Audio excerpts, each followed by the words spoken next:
आज election commission ने महाराष्ट्र और झारखंड विधानसभा इलेक्शन और उत्तर प्रदेश में उपचुनाव की घोषणा की।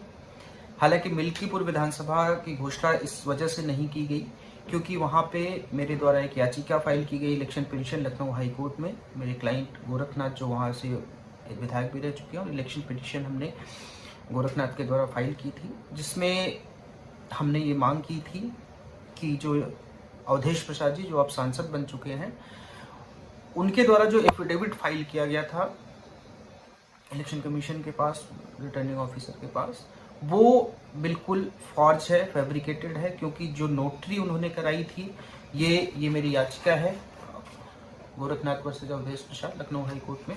इसमें जो नोटरी कराई गई थी, जो राकेश कुमार श्रीवास्तव जो अधिवक्ता, ऐसा दिखाया गया कि इनसे नोटरी कराई गई थी, उन अधिवक्ता महोदय का जब हमने आरटीआई लगाकर पता किया तो उन अधिवक्ता महोदय की नोटरी, ये देखिए यहाँ पे अगर आप पढ़ेंगे तो उन अधिवक्ता महोदय की नोटरी एक्सपायर हो चुकी थी 2011 में, जबकि 2022 के जब चुनाव हुए थे उस इलेक्शन में इसी अधिवक्ता द्वारा नोटरी कराई गई थी। उसको हमने चैलेंज किया था, जिसमें माननीय न्यायालय ने संज्ञान लेते हुए नोटिस जारी किया था। इसमें सुनवाई चल रही है। हालांकि बीच में जब लोकसभा चुनाव हुए तो वो सांसद चुन लिए गए और इसलिए हमने भी याचिका को बहुत ज़्यादा प्रेस नहीं किया क्योंकि ऑलरेडी वो इन्फ्रक्चुअस हो गई थी। लेकिन चूंकि मामला पेंडिंग है, मामले में माननीय न्यायालय संज्ञान ले चुका है, इसलिए आज चुनाव का जब घोषणा हुई तो मिल्कीपुर विधानसभा में घोषणा नहीं हुई। हालांकि हम 1-2 दिन में इसमें पिटीशन को विड्रॉ करेंगे और विड्रॉ करके उसके बाद इलेक्शन कमीशन को भी इन्फॉर्म कर देंगे।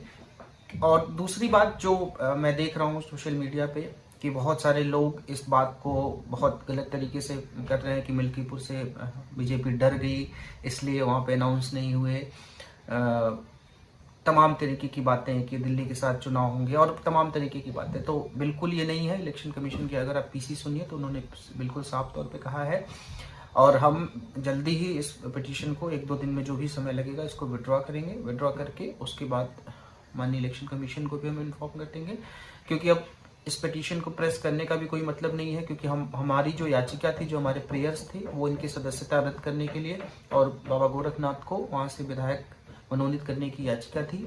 हालांकि अब वो ऑलरेडी वहाँ पे विधायक नहीं है, वो सांसद बन चुके हैं, उन्होंने इस्तीफा दे दिया है विधायक पद से। तो इसको प्रेस करने का कोई मतलब नहीं है और वहाँ पे चुनाव भी होने चाहिए। ये बात मुझे लगा कि आपके संज्ञान में आना चाहिए, इसलिए मैं ये बात बता रहा हूँ। धन्यवाद। हमसे जुड़े रहने के लिए हमारे YouTube चैनल को सब्सक्राइब करें और नई वीडियो की नोटिफिकेशन के लिए बेल आइकॉन को दबाएं। हमसे जुड़े रहने के लिए हमारे YouTube चैनल को सब्सक्राइब करें और नई वीडियो की नोटिफिकेशन के लिए बेल आइकॉन को दबाएं।